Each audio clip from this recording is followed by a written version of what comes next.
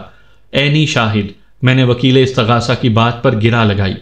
استغاثہ کے مطابق امین الدین نے اپنی آنکھوں سے ملزم کو اپنی بیوی کو گیلری میں سے دھکا دیتے دیکھا تھا۔ وکیل استغاثہ نے معاندانہ انداز میں مجھے دیکھا، اس کے ساتھ ہی جج نے عدالت برخاست کرنے کا اعلان کر دیا۔ منظر پھر اسی عدالت کا تھا اور وٹنس باکس میں امین الدین کھڑا تھا۔ امین الدین کی عمر 55 اور 60 کے درمیان رہی ہوگی۔ اس کو دیکھ کر ذہن میں گینڈے کا تصور ابھرتا تھا۔ بس اس شخص کی اتنی ہی تعریف کافی ہے۔ آپ بڑی تفصیل سے سمجھ گئے ہوں گے کہ وہ کس قسم کی شخصیت ہوگا۔ امین الدین اپنا حلفیہ بیان ریکارڈ کروا چکا تو وکیل استغاثہ جراح کے لیے اس کے پاس چلا گیا۔ وہ گھما پھرا کر مختلف زاویوں سے اپنے گواہ سے سوال کرتا رہا۔ اس دوران میں نے مداخلت کرنا مناسب نہ سمجھا، اور جب وکیل استغاثہ نے اسے فارغ کیا تو میں جج کی اجازت سے اس کے کٹہرے کے قریب پہنچ گیا۔ میں نے محسوس کیا کہ ان لمحات میں وہ خاصا خائف دکھائی دیتا تھا۔ آج وہ اس کیس کے ضمن میں ایک گواہ کی حیثیت سے پہلی مرتبہ عدالت میں حاضر ہوا تھا۔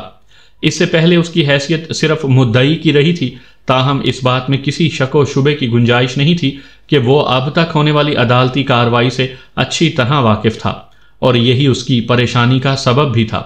امین الدین صاحب، میں نے اس کی آنکھوں میں دیکھتے ہوئے جراح کا آغاز کیا۔